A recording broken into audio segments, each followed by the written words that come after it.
నల్లి గారు, మనం చూస్తున్నాం ఈ విపరీత ధోరణులు ఏవైతే ఉన్నాయో సమాజంలో.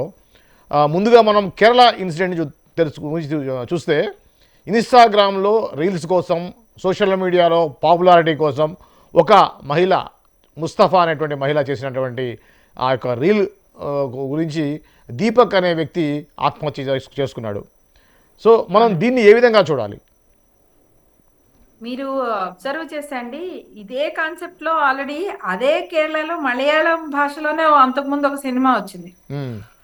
అందులో కూడా పాపం అలిసిపోయి మెట్రోలో పడిపోయిన మనిషిని తాగి పడిపోయాడు అనే అనే ఒక మిస్అండర్స్టాండింగ్ లో ఒక అతను వీడియో తీయటం, అది వైరల్ అవడం, అది అతని కుటుంబాన్ని ఎలా ఎఫెక్ట్ చేసిందని దాంట్లోనే వికృత అని ఏదో పేరుతో ఒక సినిమా ఉంది.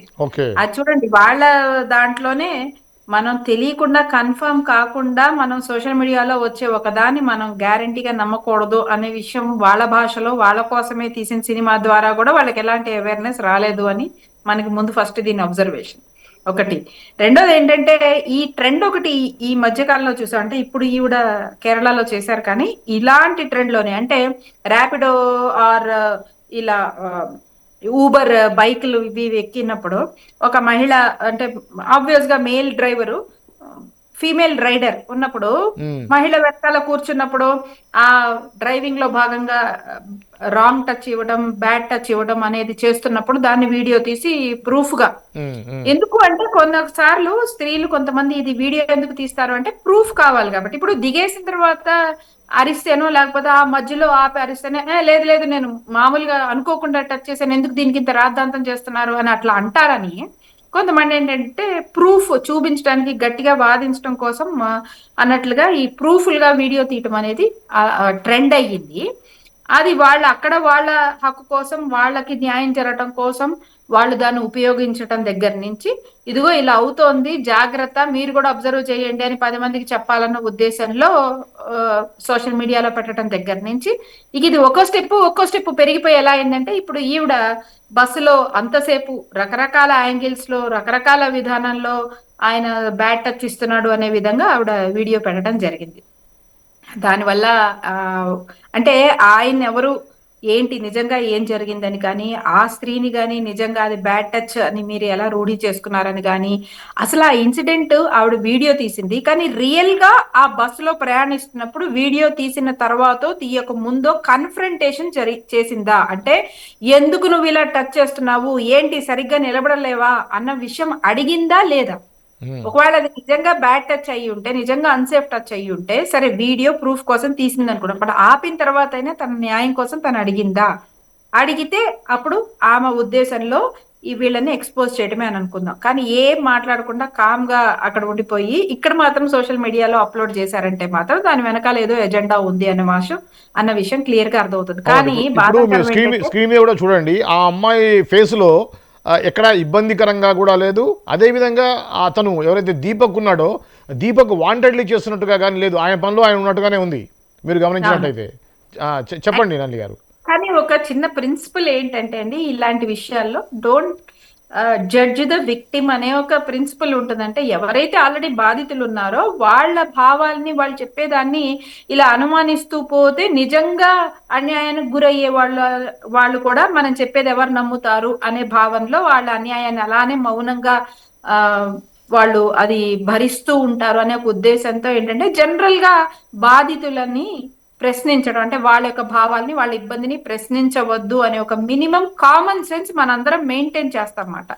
అందువల్ల ఎవరైనా ఇలా వీడియో పెట్టిన వెంటనే నిజమేనేమో, పాపం ఏ లేడీ అయినా ఎందుకు అలా తన బాధ అలా పెడుతుంది అనే ఒక ఫస్ట్ జాలి గాని, ఫస్ట్ వైపు తూకం గాని స్త్రీ వైపే పడడం అనేది ఇక్కడ ఈ కేసులో ఆ వ్యక్తికి, అవతల వ్యక్తికి చాలా ఇబ్బందికరమైన పరిస్థితి అయ్యింది. పాయింట్ ఏంటంటే అండి, ప్రతిదాన్ని వైరల్ చేసేయాలి, మనకు కనిపించింది వెంటనే షేర్ కొట్టేసేయాలి, మనకు తెలిసింది ఓ 10 మందికి షేర్ చేసేసేయాలి. ఈ షేర్ దాంట్లో ఏంటంటే నిజమో అబద్ధమో తెలియకుండానే లక్షల మంది దగ్గరికి వెళ్ళిపోవడం జరుగుతుంది. ఇక వాళ్ళు ఇక భూత పురాణము, తిట్లు అన్ని ఎవరిది అది మొదలు పెట్టేసుకోవడం. ఇక్కడున్న వ్యక్తి ఏంటంటే అవన్నీ చూసినప్పుడు నిజంగానే తన ఇంటికి వచ్చి, నిజంగానే తన మొహం చూసి అందరూ ఈ మాటలు తిడుతున్నారు అనే ఒకలాంటి మెంటల్ స్ట్రెస్ లోకి వాళ్ళు వెళ్ళిపోయి, అసలు వాళ్ళ వర్షన్ ఏంటి, ఏం జరిగింది, నిజంగా బస్ లో ఏం జరిగింది, పోనీ ఆ కండక్టర్ అదే రూట్ లో వస్తే ఆయన మరింకొక రోజు అక్కడికి వెళ్ళి బాబు నేను ఇట్లా జరిగిందా, నేనేమైనా గొడవ జరిగిందా, నేనేమైనా ముట్టుకున్నానా, నువ్వైనా చెప్పు అని తన వైపు వర్షన్ తనైనా చెప్పుకునే ఒక ప్రయత్నం కూడా చేయకుండా ఈ మెంటల్ స్ట్రెస్ లో వచ్చేసేసి ఆయన తన జీవితాన్ని అంతమొందించడం అనేది చాలా బాధాకరమైన విషయం అక్కడ. అవునండి, అవును. అయితే ఇంకొక మాట ఏంటంటే, ఒక పక్కన ఆ అమ్మాయి తప్పని చెప్పేసి ఎక్కువ శాతం అంటున్నప్పటికీ కూడా ఆ అమ్మాయి ఆ ఇన్సిడెంట్ జరిగిన తర్వాత అంటే అంటే సూసైడ్ చేసుకోక ముందే ఆ, అతను ఫీల్ అవుతున్నాడు అనే దాని మీద కొంత చనిపోయిన తర్వాత అనేది పెట్టింది ఆమె. తను సూసైడ్ చేసుకున్న తర్వాత కూడా అతను మెంటల్ స్టేటస్ కరెక్ట్గా లేదు, సెన్సిటివ్గా ఉన్నాడు, అతను మెంటల్ స్టేటస్ బాగాలేకపోవడం వల్లే సూసైడ్ చేసుకున్నాడు అనే విధంగా ఇంకో వీడియో కూడా పోస్ట్ చేసిందండి. అవునండి, అవును. మీ ఉద్దేశంలో ఏమంటారు? అంటే ఇటువంటి చిన్న విషయానికి అంతగా స్ట్రెస్ తీసుకోవాల్సిన అవసరం లేదంటారా? ఇప్పుడు ఇది చిన్న విషయం పెద్ద విషయం అన్నది ఎవరు డిసైడ్ చేస్తారండి? ఇప్పుడు ఆ, ఈ కార్యక్రమం చూస్తున్న ఆడవాళ్ళు కూడా ఎంతో మంది నాతో ఏకీభవిస్తారు. అసలు బస్సులు ఎక్కేటప్పుడు, రైళ్లు ఎక్కేటప్పుడు, ఒక సమూహంలో వెళ్తున్నప్పుడు ఒక బ్యాడ్ టచ్, ఒక అంటే ఉద్దేశపూర్వకంగా ఒకళ్ళు అసభ్యంగా తాకడం అనేది జరగని స్త్రీ ఒక్కర్లు కూడా ఉండరండి.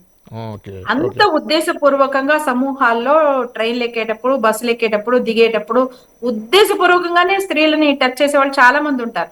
ఓకే. ఇలా జరిగినప్పుడు ఎప్పుడైనా ఒక లేడీ వచ్చి ఛీ అసలు ఇవాళ నాకు చాలా బ్యాడ్ డే, చాలా చిరాకు అనిపిస్తుంది, చెత్త అనిపిస్తుంది, ఆమె నాకే చాలా చిరాకు అనిపిస్తుంది, ఇలా బస్ ఎక్కేటప్పుడు ఇలా ఒకళ్ళు ముట్టుకున్నారు అన్నప్పుడు వాళ్ళ తోటి వాళ్ళు ఏమంటారు, ఓ ఇది చాలా కామన్ విషయం, ఇది హ్మ్. చాలా మామూలే, ఇలా జరగని వాళ్ళు ఎవరు ఉండరు, ఎక్కువ ఆలోచించకు దీని గురించి, ఇది చాలా మామూలే అని తీసి పడేస్తారు.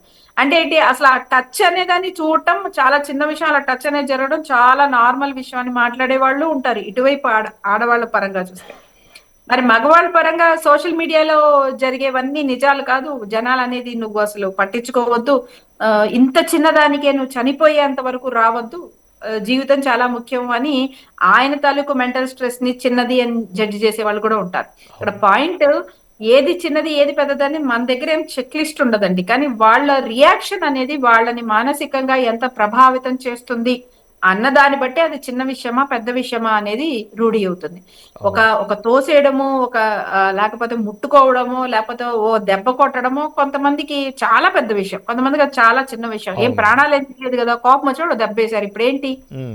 అనేవాళ్ళు ఉంటారు. అవును. కానీ అసలు దెబ్బ ఎలా వేస్తారు, హ్మ్. అసలు అరవడం ఎలా అరుస్తారు అనేవాళ్ళు ఉంటారు. ఇది వాళ్ళ వాళ్ళ రియాక్షన్, వాళ్ళు దేనికి వాళ్ళని రెడీ చేసుకున్నారు, వాళ్ళ మైండ్ సెట్ దేనికి రెడీ ఉంది, వాళ్ళ ఇంట్లో మాట్లాడే విధానం, కమ్యూనికేషన్ విధానం ఎలా ఉంది, ఇలా అన్నిటి మీద ఆధారపడి ఉంటుంది. కానీ ప్రాణం పోయేంత వరకు వచ్చింది కాబట్టి నిలబడి పోరాడుంటే బాగుండేది అనేది నేను కూడా ఖచ్చితంగా కొంత ఫీల్ అయిన ఆ, విషయమే. ఎందుకంటే నిజంగా తప్పై ఉంటే నిరభ్యంతరంగా క్షమించమని అడగవచ్చు గాక, తప్పు కాకపోతే ఎలా నా మీద ఇలాంటి అభాండం వేస్తావని పోరాడినా బాగుండేది. కానీ ఈ సోషల్ మీడియాలో తిట్టే తిట్లు నిజమైన జీవితంలో వాళ్ళందరూ వచ్చి తిడుతున్నారు అన్నట్లుగా స్ట్రెస్ తీసుకొని జీవితాన్ని అంతమొందించడం అనేది నిజంగా అయ్యో పాపం అని అనిపించింది. ఒక్క మాట తన వైపు ఈ ప్రపంచానికి చెప్పుంటే బాగుండేది అని నాకు కూడా అనిపించింది. ఇకపోతే టీచర్ గారు, ఇప్పుడు మనం ఇంకొక విషయం వచ్చేసి గుంటూరులో లక్ష్మీ మాధురి శివనాగరాజు అనే భార్యాభర్తల మధ్యలో జరిగినటువంటి ఒక ఇన్సిడెంట్ అండి. ఇది కూడా బాగా వైరల్ అవుతున్నటువంటిది, చాలామంది చర్చించుకున్నటువంటి విషయం. ఈ లక్ష్మీ మాధురి అనేటావిడ ఒక సినిమా హాల్లో టికెట్ కౌంటర్లో పనిచేస్తూ ఉంటుంది. సో భర్త శివనాగరాజుతో ఉన్నారు. ఇప్పుడు 2007లోనే వాళ్ళకి మ్యారేజ్ అయింది. సో వాళ్ళకు ఇద్దరు పిల్లలు కూడా ఉన్నారు. ఆవిడకి ఆ సినిమా హాల్లో ఉన్నప్పుడు వేరే తమతో పరిచయం కావడం, ప్రియుడు కోసం ఆ మోజులో పడి భర్త తినేటువంటి ఆహారంలో మత్తు మందు కలిపేసి చంపేయడం జరిగింది. మార్నింగ్ లేచినప్పుడు హార్ట్ అటాక్తో చనిపోయిందని చెప్పడం జరిగింది. పోలీసు వాళ్ళ ఎంక్వైరీలో చాలా విషయాలు తెలిసినాయి. అసలు ఈ సంఘటనని మనం ఏ విధంగా చూడాలి? ఇప్పుడు ఇటువంటి భర్తని కడక తెరిచిన మహిళలు అనేది సాధారణమైనటువంటి విషయం అయిపోయింది. దీన్ని మనం ఏ విధంగా చూడాలి? ఈ సొసైటీ ఎటు వెళ్తుందంటారు? అసలు సమానత్వం కోసం, హక్కుల కోసం, స్త్రీల హక్కుల కోసం, స్త్రీల సమానత్వం కోసం ఎంతో మంది త్యాగ నిరతి ఉన్న ఆడవాళ్ళు ఎన్నో పోరాటాలు చేస్తే ఈ రోజు కొంతమంది ఆడవాళ్ళకైనా సరే చదువుకోవడానికి, ఉద్యోగం చేయడానికి, కావాల్సిన చోటికి వెళ్ళడానికి తగిన స్వతంత్రం అనేది వచ్చింది. కానీ సమాన హక్కులు అంటే క్రైమ్స్ లో సమానంగా చేయమని కాదు, కర్కశంగా ఆలోచించడంలో సమానంగా చేయమని కాదు, కుటుంబాన్ని ఇలాగా దారుణమైన పరిస్థితులకి తీసుకురావడాల్లో సమానంగా చేయమని కాదు అన్న విషయం దయచేసి ఆడవాళ్ళందరూ అర్థం చేసుకోవాలి. సమానత్వం అంటే అవకాశాలు, అభివృద్ధిలో సమానత్వం రావాలి. ఈ స్త్రీ ఈ భార్యలు ఈ మధ్య భర్తలను చంపుతున్న చాలా కేసెస్ లో క్రిమినల్ మెంటాలిటీ అనేది బాగా భయంకరంగా కనిపిస్తుంది. సాడిస్టిక్ ప్లెజర్ అనేది. అంటే ఒకప్పుడు అసలు విపరీతంగా గృహహింసకి బలవుతున్న స్త్రీలు కూడా నిలబడి పిల్లల కోసం, కుటుంబం కోసం పోరాడిన లాంటి చరిత్ర ఉన్న మన సమాజంలో ఆ ఇలాంటి వేరే ఎక్స్టర్నల్ అఫైర్స్ కోసం పిల్లల్ని ఆలోచించకుండా, భర్తను ఆలోచించకుండా చంపడాలు అనేవి చాలా భయంకరమైన పరిస్థితి మీద చూపిస్తుంది. భయంకరమైన పరిస్థితి అనేది చూపిస్తుంది. రెండోది ఏంటంటే ఇది దేని చూపిస్తుంది అంటే పల్చబడుతున్న కుటుంబ వ్యవస్థని చూపిస్తుందండి.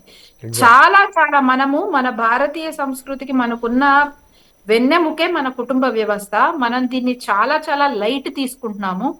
ఒక కుటుంబాన్ని ఎలా నిలబెట్టుకోవాలి, ఆ కుటుంబాన్ని ఎలా నిర్మించుకోవాలి, తల్లిదండ్రులు పిల్లల్ని కనడం మాత్రమే కాదు, పెంచే విధానంలో విలువలు వాళ్ళకి నేర్పాలంటే ముందు వీళ్ళంతా ధర్మంగా ఆలోచించాలి. ఇవన్నీ మనకున్నాయండి. మన పురాణాల్లోనో, కథల్లోనో, మనకి ధర్మం రూపంలోనో, నీతి నిజాయితీ రూపంలోనో ఏదో ఒక పాత్ర ద్వారా ఇది రైట్, ఇది రాంగ్, ఇలా ఆలోచించాలని మనకి చెప్తూనే ఉన్నారు. కానీ మనం ఇవన్నీ విస్మరించేసి చాలా లైట్ తీసుకుంటున్నాం. చాలా టేక్ ఇట్ ఫర్ గ్రాంటెడ్. ఓ వయసు వచ్చిందా పెళ్లి చేసేసుకున్నాం, ఓ పెళ్లి అయిపోయిందా వెంటనే పిల్లలు, ఇక పిల్లలు అయినప్పటి నుంచి డబ్బులు, ఆస్తులు, కోరికలు, ఇతర ఇతర లాగా చాలా టేక్ ఇట్ ఫర్ గ్రాంటెడ్ గా తీసేసుకొని చాలా లైట్ తీసుకొని ఇష్టం వచ్చినట్టు బిహేవ్ చేయటం వల్ల చాలా రకాల ఇబ్బందులు ఈ రోజుల్లో గమనిస్తున్నాము. అది అన్ని వైపులా జరుగుతున్నాయి. తల్లిదండ్రులు బాధ్యత లేకపోతే పిల్లలు తప్పులు చేస్తున్నారు. తల్లిదండ్రులు ధర్మంగా లేకపోతే పిల్లలు ఇబ్బందికి గురవుతున్న లాంటి పరిస్థితి కనిపిస్తుంది. అది ఆ చంపడం ఏంటో, ఇష్టం లేకపోతే, ఒక వ్యక్తి ఇష్టం లేకపోతే ఆ వ్యక్తి నుంచి దూరంగా వెళ్ళగలిగటానికి చట్టాలు, న్యాయాలు కూడా చాలా అవకాశాలు ఇచ్చిన సందర్భంలో ఆ వ్యక్తిని చంపేసి దాన్ని మళ్ళీ ఇంకొక హార్ట్ అటాక్ లాగా చూపించడం, ఆ పిల్లల పరిస్థితి ఏంటి, ఆ పిల్లల మానసిక స్థితి ఏంటి, అన్నిటికీ మించి ఫస్ట్ ఇక్కడ మెచ్చుకోవాల్సింది పోలీసులు. ఎందుకంటే ఎంత అలర్ట్ గా కరెక్ట్ గా వాళ్ళు ఫైండ్ అవుట్ చేశారు కాబట్టి ఈ రోజు ఈ మనిషి చేసిన అన్యాయం అనేది బయటికి కనిపించింది. సో ముందు పోలీసుల యొక్క తెలివికి మనం అందరం మెచ్చుకోవాలి. ఆ తర్వాత ఏంటంటే అందరు అర్థం చేసుకోవాల్సింది ఒకటే, రోజుకు మనము ఇన్ని కేసెస్ మనకి తెలుస్తున్నాయి అంటే అర్థం కావాల్సింది అంటే తప్పు చేస్తే ఖచ్చితంగా పట్టుబడతారు. ఏదో చాలా తెలివిగా ఆలోచించేసాం, ఆ సినిమా నుంచి, ఈ పుస్తకం నుంచి మాకంతా చేసేసి ఈ తెలివి అంతా ఒక మనిషిని గాయపరచడానికో, ఇబ్బంది పెట్టడానికో వాడే తెలివి. నిజంగా నీకు ఏమనిపిస్తున్నాయి, నీ భావాలు అవి రైటా, రాంగా, నువ్వు అనుకున్నలాగా చేస్తే దానివల్ల లాభం వస్తుందా, నష్టం వస్తుందా, నష్టం నీకు మాత్రమే ఉంటుందా, కుటుంబాలు, పిల్లల మీద కూడా నష్టం వస్తుందా అనేవి దానికోసం ఈ తెలివి వాడితే చక్కగా కుటుంబాలు బాగుంటాయి, వాళ్ళ జీవితాలు బాగుంటాయి. ఎలా చంపాలి, ఎలా కవర్ చేయాలి, ఎలా పట్టుపడకుండా ఉండాలి, అందరినీ ఎలా మేనేజ్ చేయాలి, ఈ తెలివి. దీని బదులు నిజంగానే ఆమెకు ఎక్స్ట్రా మ్యారిటల్ అఫైర్ మరొక వ్యక్తి మీద ఇంట్రెస్ట్ వస్తే ఈ తెలివి ఏదో, ఈ ఆలోచన ఏదో, నేను ఇప్పుడు ఈ వయసులో ఈ బాధ్యతగా ఈ తల్లి పాత్రలో ఉన్నప్పుడు నేను ఇప్పుడు ఇలాంటి ఒక ఎక్స్ట్రా మ్యారిటల్ అఫైర్ పెట్టుకుంటే నన్ను ఎలా ప్రభావితం చేస్తుంది, నా భర్త ఎంత బాధపడతారు, నా పిల్లల మీద ఎలాంటి ప్రభావం అవుతుంది, నా జీవితం ఎలా సర్వనాశనం అవుతుంది అనే దానికి ఈ తెలివి, ఈ ఆలోచనలో బాగుండుంటే వీళ్ళందరి జీవితాలు బాగుండేవి. కాబట్టి తెలివి లేక కాదండి, తెలివి ఎక్కువయ్యి, అతి తెలివయ్యి, ధర్మాన్ని, కనీసం పాత్ర యొక్క ఔచిత్యాన్ని కూడా వదిలేసి బలి తగ్గించి ఆలోచించడం వల్ల ఇలాంటివి జరుగుతున్నాయి.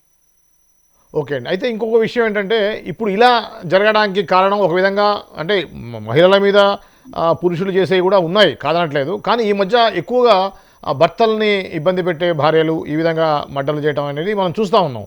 దీనికి కారణాలు ఒక విధంగా చట్టంలో ఉన్నటువంటి స్త్రీకి పక్షపాతిగా ఉన్నటువంటి చట్టాలు అనుకోవచ్చా, 498 లాంటి చట్టాలు కానివ్వండి, అలానే సహజీవనం లీగాలిటీ అని చెప్పేసి సుప్రీంకోర్టు చెప్పడం కానివ్వండి, ఇలా సహజీవనం చేసేటువంటి జంటలు ఎక్కువ కావటం, ఎక్స్ట్రా మ్యారేజీలో కూడా ఇటువంటి రిలేషన్స్ పెట్టుకోవడం తప్పు కాదు అనేటువంటి సంకేతం మన సమాజంలో బాగా పోవడం కూడా ఒక కారణం అని చెప్పి మనం అనుకోవచ్చు అంటారా?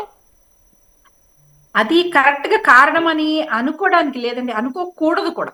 ఎందుకంటే ఒక చట్టం వచ్చిందంటే దాని వెనకాల ఆ చట్టం లేకపోవడం వల్ల ఎన్ని కేసెస్ లో, ఎన్ని వందల కేసెస్ లో ఒక న్యాయం జరగటం ఆగిపోయింది అనే ఒక పరిస్థితిలోంచి ఒక చట్టం వస్తుంది. ఒక చట్టం కూడా అంత సులభంగా రాదు.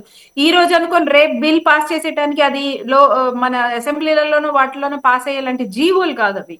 ఖచ్చితంగా దాని వెనకాల చాలా స్టడీ ఉంటుంది. అది మళ్ళీ మరి ఇతర చట్టాలని ఎలా అది డీవియేట్ చేస్తుంది లేదా క్యాన్సిల్ చేస్తుంది, ఇవన్నీ ఆలోచించుకున్న తర్వాత ఒక చట్టం వస్తుంది. అయితే ఆ చట్టాన్ని మనం సద్వినియోగపరుచుకుంటున్నామా, దుర్వినియోగపరుచుకుంటున్నామా అనేది ఎవ్రీ ఇండివిజువల్ మీద, ప్రతి ఒక్క వ్యక్తి మీద ఆధారపడి ఉంటుంది. ఇప్పుడు చూడండి సార్, ఒక మర్డర్ కేసే జరిగిందని అనుకుందాం. ఎన్ని వందల మర్డర్ కేసెస్ ఆ టైంకి కరెక్ట్ అక్కడ సరైన సాక్ష్యాలు ఏవో కనిపించకపోవడం వల్ల ఎవరిని దానిలో దోషిగా చూపించకుండా క్లోజ్ చేసేసిన మర్డర్ కేసులు లేవా?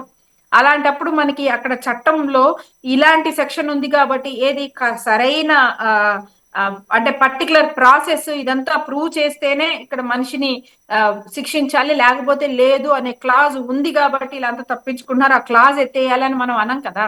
అలాంటప్పుడు ఈ డొమెస్టిక్ వైలెన్స్ కేసు లేకపోతే మరోటో లాంటివి పెట్టడం వల్ల ఇలాంటి ఒక బిహేవియర్ వస్తుంది, ఇది లేకపోతే బాగుండేది అని మనం ఆలోచించడం అనేది కరెక్ట్ కాదు. సహజీవనం వల్ల ఆ మగవాళ్ళు ఎంత ఇబ్బంది పడుతున్నారో, సహజీవనం అనేది ఈ కోర్టులు ఒప్పుకోవడం వల్ల స్త్రీలు అంతే బాధపడుతున్న వాళ్ళు ఉన్నారు. ఇప్పుడు ఇవాళ పొద్దున కూడా మనం ఒక న్యూస్ చూసాం కదా, సహజీవనంలో ఉన్న ఆ స్త్రీ పురుషులలో ఆ స్త్రీ ఇంకా తన పైన అంత మక్కువ చూపించట్లేదని అతను కిరాతకంగా ఆమెను కొట్టి ఆమె ముక్కు కోసేసి ఆ ముక్కుని అలాగా తీసుకెళ్లిపోయిన పరిస్థితి మన తెలుగు రాష్ట్రాల్లోనే చూసాం మనం. మరి ఇప్పుడు ఈ సహజీవనంలో బాధపడింది ఎవరు అంటే స్త్రీ బాధపడింది కదా. అవును, సో ఇక్కడ అవును. స్త్రీ బాధపడుతుందో పురుషుడు బాధపడుతున్నారా అని కాదు, ఒక సహజీవనమైనా లేకపోతే భార్యాభర్తల బంధమైన, అన్నతమ్ముల బంధమైన ఆ బంధం తాలూకు ఔచిత్యాన్ని వీళ్ళు వదిలేయడం వల్ల ఇలాంటి ఒక నష్టాలు జరుగుతున్నాయి. రాంగ్ కేసెస్ నిజంగానే అవుతున్నాయి, కరెక్టే. కానీ రాంగ్ కేసు పెడుతున్న వాళ్ళు, ఆ రాంగ్ కేసు వాదిస్తున్న వాళ్ళు, ఆ రాంగ్ కేసు అని ప్రూవ్ చేయడానికి సహకరిస్తున్న వాళ్ళు, వాళ్ళందరూ దీంట్లో బాధ్యతలు. మనం వాళ్ళ బాధ్యత వదిలేసి చట్టాన్ని దాన్ని బాధ్యత చేయడం అనేది కరెక్ట్ కాదు. ఆ చట్టాలు ఇంకా ఉన్నా కూడా నిజంగా బాధితులు అసలు అలాంటి ఒక చట్టాన్ని ఉపయోగించుకొని న్యాయం తెచ్చుకోవటానికి కూడా ధైర్యము, కెపాసిటీ, డబ్బు, సిస్టము తెలియకుండా వెనక పడిపోతున్న ఆడవాళ్ళు కూడా ఇంకా చాలా మంది ఉన్నారు. సో అన్ని రకాలు మనం చూస్తున్నాం. కానీ ఈ సహజీవనం అన్న కాన్సెప్ట్ నిజంగానే మనం కష్టపడి హిందూ మ్యారేజ్ యాక్ట్ లో మనం అంతకుముందు హిందువుల్లో కూడా బహుభార్య తత్వం ఉంటే దాన్ని మళ్ళీ తీసేసి హిందూ మ్యారేజ్ యాక్ట్ తెచ్చుకొని మనం ఒక భార్యే ఉండాలి, లీగల్ గా ఒకళ్ళు ఉండాలి అని ఇలాంటి మార్పులన్నీ చేసుకున్న తర్వాత మళ్ళీ ఇప్పుడు భార్య ఒకళ్ళు ఉన్నా కూడా సహజీవనం ఇట్స్ ఓకే అని మళ్ళీ ఇందులో లీగాలిటీస్ మాట్లాడుకోవటం వల్ల లీగాలిటీ పక్కన పెడితే మళ్ళీ ఇందాక అనుకున్నట్టు కుటుంబ వ్యవస్థ, భార్యాభర్తల వ్యవస్థ ఇవన్నీ కూడా చిన్నాభిన్నం అయిపోతున్నాయి. దీన్ని ఒక ధర్మం కోసమో లేకపోతే మన యొక్క ఏమంటారు మన మానవ జాతిని ముందుకు తీసుకెళ్ళటం కోసం రీప్రొడక్షన్ అంటే తల్లి కనాలి, పిల్లల్ని కనాలి అంటే అది ఒక ధర్మబద్ధమైన రిలేషన్ లో నుంచి రావాలి అని, వివాహం అని ఇలా వెళ్ళిన పరిస్థితి కాస్త అసలు ధర్మము పోయే, మానవ జాతి పోయే, అన్ని పోయింది, కుటుంబ వ్యవస్థ పోయింది, నీతి విలువలు అన్ని పోయి నాకు ఇవ్వాలి ఏమి ఇష్టం, నాకు ఇవ్వాలి ఏం నచ్చుతుంది అనే ఒక్క ప్రాసెస్ లో ఇష్టం వచ్చినట్టు బిహేవ్ చేయటం అనేది నిజంగా చాలా చాలా అలర్టింగ్, అంటే చాలా భయానికి లోన్ చేస్తోంది. మన కర్తవ్యాన్ని కూడా ఇది గట్టిగా సూచిస్తోంది. చాలా వివాహం అంటే ఆ కమిట్మెంట్ ఉండి, ఆ ఇంట్రెస్ట్ ఉంటేనే చేసుకోండి, లేకపోతే బలవంతంగా చేసుకొని రేపు ఇలాంటి దారుణాలు మాత్రం అవును, దయచేసి అవును మేడం. చేయవద్దు అని ఎదురు వచ్చి చెప్పాల్సిన పరిస్థితి అయిపోయింది. టీచర్ గారు, ఇప్పుడు డాక్టర్ నవీన్ కుమార్ గారు సైకాట్రిస్ట్ గారు లైన్లోకి వచ్చారండి. వారితో కూడా మాట్లాడి దీని గురించి మాట్లాడదాం. సార్, డాక్టర్ గారు నమస్కారం. నమస్తే అండి. సార్, ఇప్పుడు సమాజంలో జరుగుతున్నటువంటి ఏదైతే మహిళలు ఈ విధంగా తీవ్రంగా స్పందించడం, ప్రతి విషయంలో కూడా క్రైమ్లో ఇన్వాల్వ్ కావడం కూడా మనం చూస్తూ ఉన్నాం కదండి. దీనికి సంబంధించి మీతో మాట్లాడదాం అనుకుంటామండి. నిజంగా ఇటువంటి నేర ప్రవృత్తికి మహిళలు వెళ్ళడం అనేది సమాజ ధోరణిని మనకు తెలుస్తూ ఉంది. ఈ తప్పుడు వేలో వెళ్తున్నటువంటి ఈ సమాజంలో ఈ మహిళల ప్రవర్తన గురించి మనం డిస్కస్ చేద్దామండి. ఏమంటారు దీని మీద, ఎందుకు ఇలా జరుగుతుంది అంటారు? దీన్ని మనకు మైండ్ సెట్ పరంగా ఆలోచన చేస్తే, ఇప్పుడు జరుగుతున్న ఈ కొన్ని క్రైమ్స్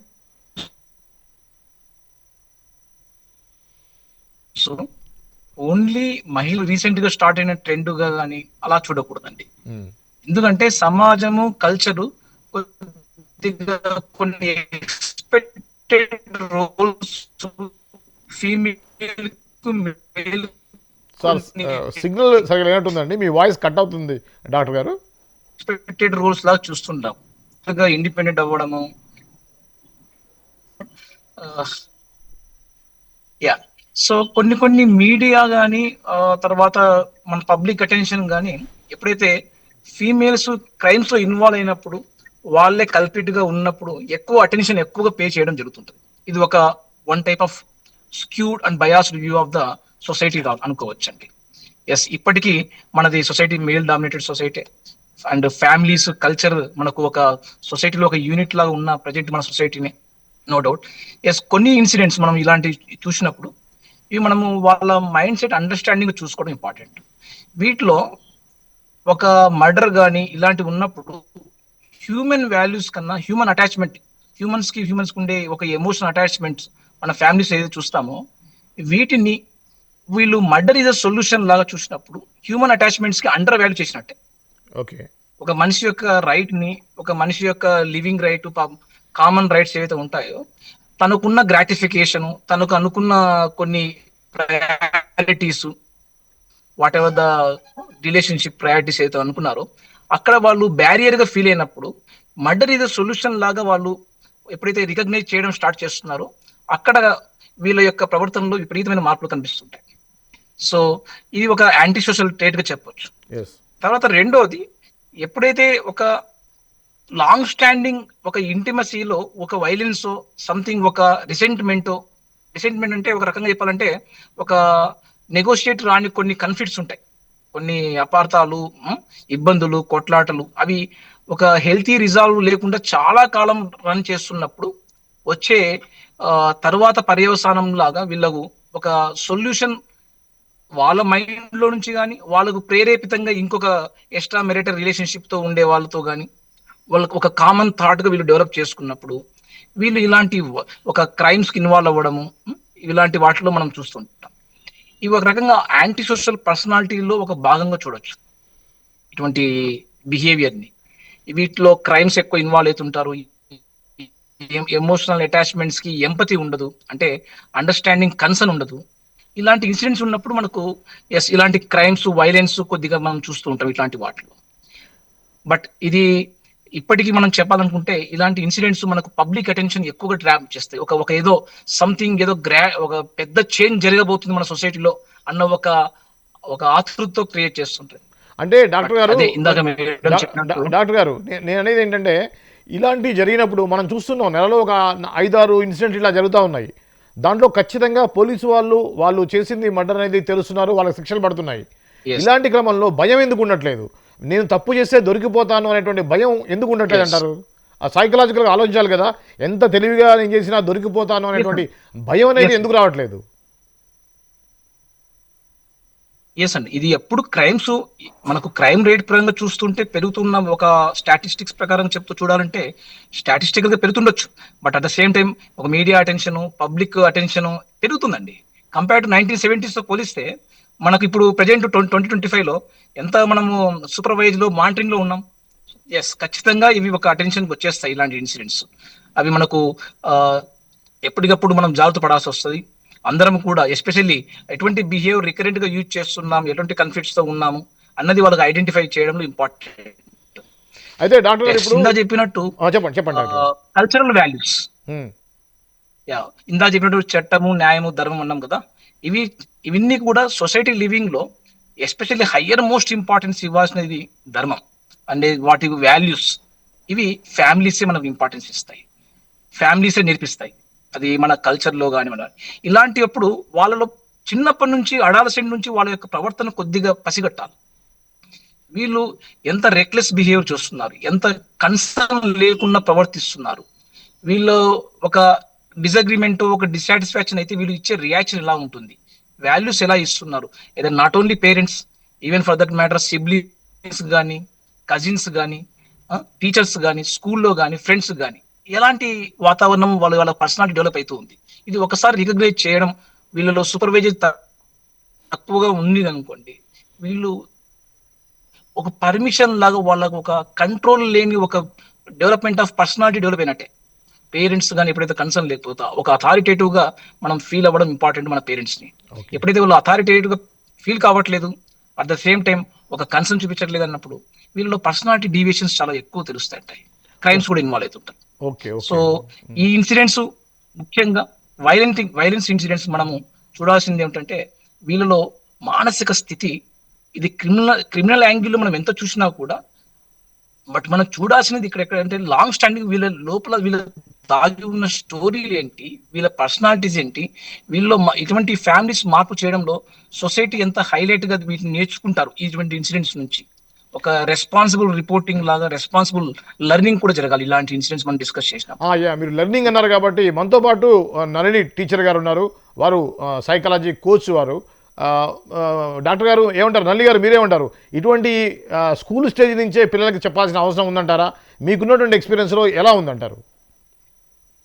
సార్ చెప్పింది చాలా కరెక్ట్. ఎందుకంటే అడాలసెంట్ వయసుకు వచ్చినప్పటి నుంచి వాళ్ళ క్యారెక్టర్ ఎలా డెవలప్ అవుతోంది, దేనికి ఎవరైనా ఎలా రియాక్ట్ అవుతున్నారు అంటే మీరు చూడండి, ఇది మనకు కొత్తది కాదు. మన దాంట్లో అంతకు ముందే చాలా సంవత్సరాల క్రితమే ఒక ఆడపిల్లల్ని పెంచుతున్నప్పుడే రేపొద్దున నీకు వచ్చేవాడు ఇలా చేస్తే ఒప్పుకోడు, రేపొద్దున మీ అత్తగారింట్లో ఇలా కుదరదు అంటూ ఇట్లా గ్రూమ్ చేయటం అనేది మన దాంట్లో మొదటి నుంచి అలవాటు. అది రైట్ గ్రూమింగ్ అనడంలా నేను, కానీ ఇది అవగాహన ఉంది మనకి. రేపటి కోసం మన ఈ వ్యక్తి యొక్క వ్యక్తిత్వాన్ని తయారు చేయాలి అనేది అవగాహన ఉన్న సమాజమే మనది. అలాంటప్పుడు ఇందాక సార్ చెప్పినట్టు ఇలాంటి ఒక ఇన్సిడెంట్ జరుగుతున్నప్పుడు వీటిలోంచి మనం ఒక లెర్నింగ్ తీసుకోవాలి. లెర్నింగ్ ఏంటి ఇప్పుడు అంటే వ్యక్తిత్వం మీద, విలువల మీద కూడా దృష్టి పెట్టండి.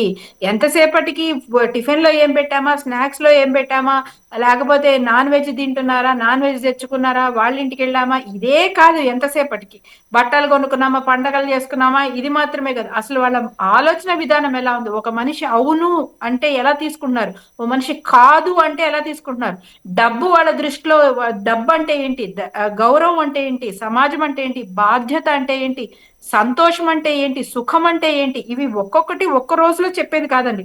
తల్లిదండ్రుల నుంచి కాన్వర్జేషన్ లో ఇవి స్లోగా వస్తాయి. తాతలు, అమ్మమ్మలు, బామ్మల నుంచి విలువలు వస్తాయి. దీనికి ఏం చదువుకోక్కర్లేదు. ధర్మము, న్యాయము తెలియడానికి పీజీలు పిహెచ్డీలు చేయనక్కర్లేదు. నిజంగా జీవితాన్ని కరెక్ట్ గా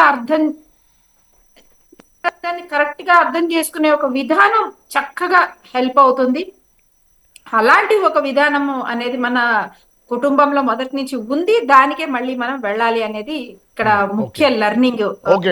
అయితే ఇప్పుడు మనం ఆల్రెడీ ఇప్పుడు గుంటూరు ఇన్సిడెంట్ ఏదైతుందో, భర్తని పాయిజన్ పెట్టి చంపినటువంటి, స్లీపింగ్ పిల్స్ ఇచ్చి చంపినటువంటి భార్య గురించి మనం మాట్లాడుకున్నాం, లక్ష్మీ మాధురి గురించి. అయితే రీసెంట్గా మనం 3 days బ్యాక్ మనం చూసాం, కరీంనగర్లో ఒక భార్యాభర్తలు కలిసి ఇన్స్టాలో భార్య ఏమో ఇన్స్టాలో అందరినీ అట్రాక్ట్ చేయటం, ఇంటికి రమ్మంటాం, వాళ్ళతో బెడ్రూమ్లో షేర్ చేసుకోవటం, ఆ యొక్క సీన్స్ అన్నిటి కూడా వీడియోగా తీసి వాళ్ళని బ్లాక్మెయిల్ చేయటం, ఇలా లక్షల కొద్దీ వాళ్ళ దగ్గర బ్లాక్మెయిల్ చేసి డబ్బులు సంపాదించడం అనేది జరిగింది. చివరికి ఒక కంప్లైంట్ ఇవ్వడం ద్వారా మొత్తం బయటపడింది. అంటే 100కు పైగా పర్సన్స్ తోటి వాళ్ళు ఈ విధంగా చేశారని తెలిసింది. అంటే ఏమిటి ఇంత దారుణమైనటువంటి పరిస్థితిలో మన సొసైటీ పోవడానికి కారణం ఏంటంటారు? డాక్టర్ గారు మీరు చెప్పండి.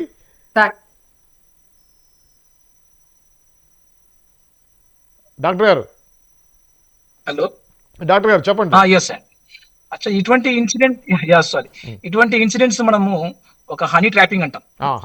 ఇట్లాంటి హనీ ట్రాపింగ్ ఇష్యూస్ మనకు డిజిటల్ ఇష్యూస్ లో, మనం డిజిటల్ యాప్స్ ద్వారానో వీటి ద్వారానో కాస్త సెక్స్టార్షన్ చేసుకుంటూ, అంటే సెక్సువల్ గా ప్రొవోక్ చేసుకుంటూ చేసే ప్రవర్తనని, వాళ్ళ యొక్క నీడ్స్ ని, సాటిస్ఫాక్షన్ ని, వాళ్ళ గోల్స్ ని ఈ విధమైన మెథడ్స్ తోటి అచీవ్ చేసుకుందాం అన్న ఒక యాటిట్యూడ్ వీటిలో ఎక్కడో వీళ్ళకి తెలియదు. ఏంటంటే వీళ్ళు ఇతరులను మోసం చేస్తే వీళ్ళకి వచ్చే ప్లెజర్, ఇది మనీ రకమైన ప్లెజరా, సంథింగ్ రివార్డ్ లాంటి ప్లెజర్, ఒక ప్లెజర్ లాగా ఫీల్ అవ్వడం, ఇలాంటి పర్సనాలిటీస్ కూడా మనం ఇది ఒక రకంగా మ్యానిపులేటివ్ పర్సనాలిటీస్ అంటాం. ఒక మ్యానిపులేటివ్ ఇంటెంట్ ఉంటుంది వాళ్ళు.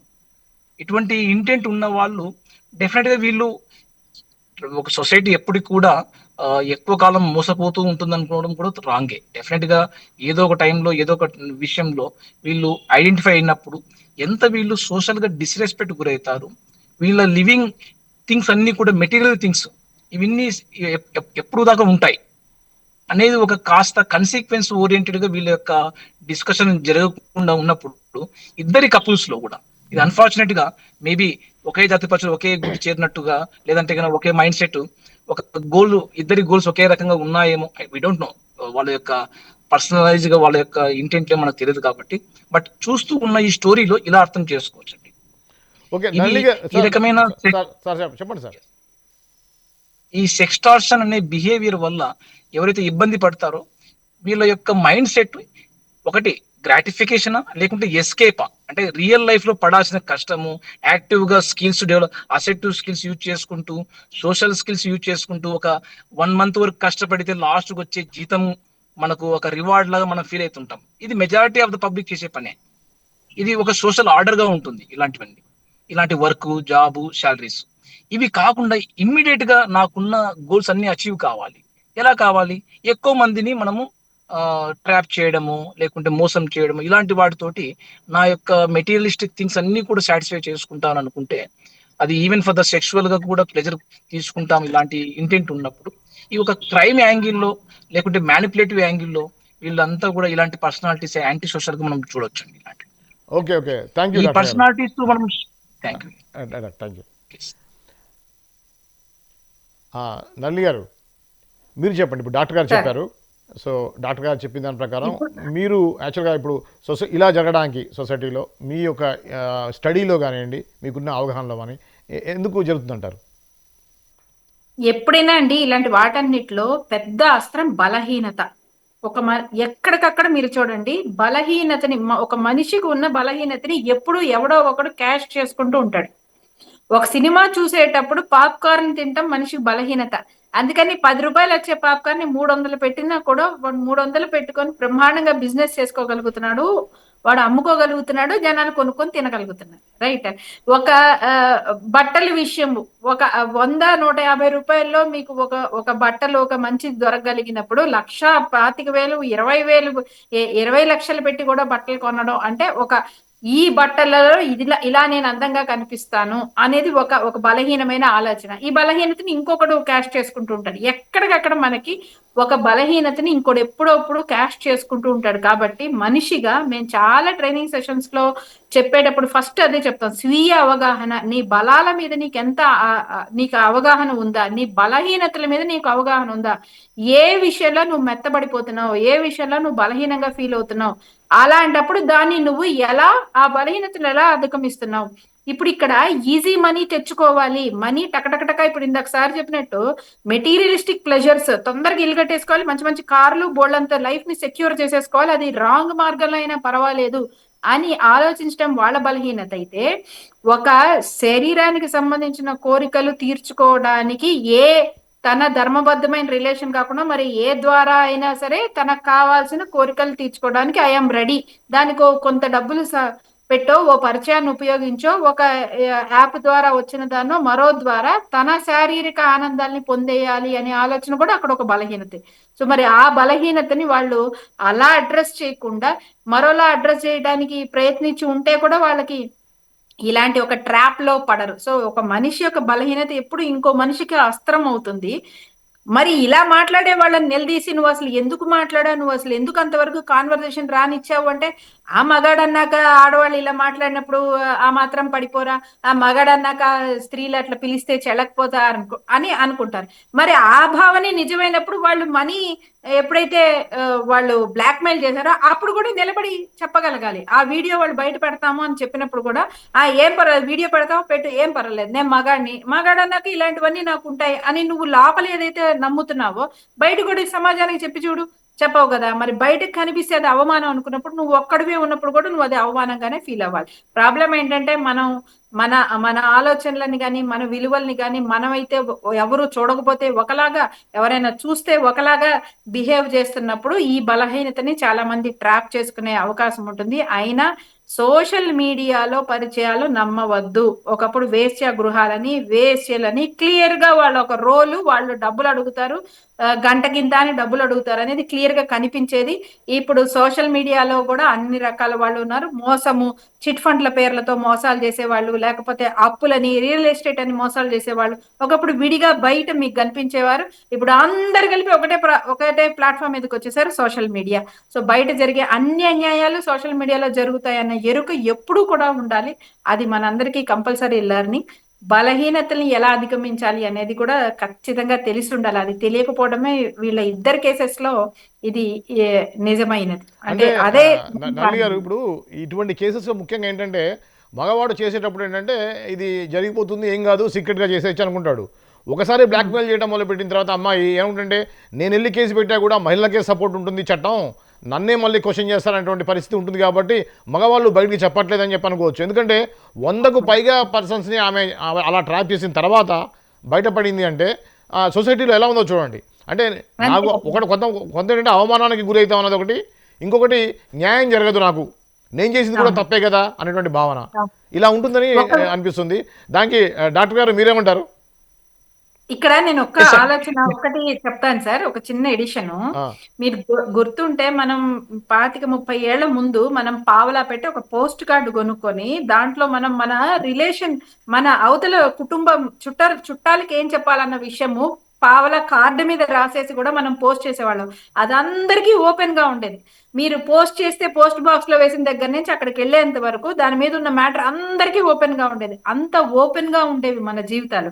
ఇప్పుడు మన ఇంట్లో ఉన్న పక్క వ్యక్తి యొక్క మొబైల్ పాస్వర్డే మనకి తెలియదు, అడగడం తప్పు, మొబైల్ చూడటం చాలా నేరం, ప్రైవసీని మనం భంగం చేసినట్టు. ఈ లెవెల్ కి మనం మనుషుల మధ్యలో గోడలు పెట్టుకున్నప్పుడు సీక్రెట్ లైఫ్స్ ఎక్కువైపోయినాయి. ఎంత ప్రైవసీ కోరుకుంటున్నామో అంత సీక్రసీ పెంచేసాము. ఈ ప్రైవసీ సీక్రసీ మధ్యలో ఉన్న కన్ఫ్యూజన్ లో ఇలాంటి ఇబ్బందులు, ఇలాంటి బ్లాక్ మెయిల్ ఇంకా ఎక్కువ జరుగుతున్నాయి. డాక్టర్ గారు మీ విషయం చెప్పండి. కరెక్ట్ అండి. సో ఒక జనరలైజ్ గా మనం మగవాళ్ళని అందరినీ మనం చెప్పలేము, అట్ ద సేమ్ టైం ఆడవాళ్ళని. ఎందుకంటే క్రైమ్స్ అనేవి పెట్టి ఒక నేను సైన్స్ ప్రకారంగా మనం ఆలోచిస్తే ఇటువంటి మైండ్ సెట్ డెవలప్ అయిన వాళ్ళు వేలలో 1000 మందిలో ఒకరుగా ఉండొచ్చు.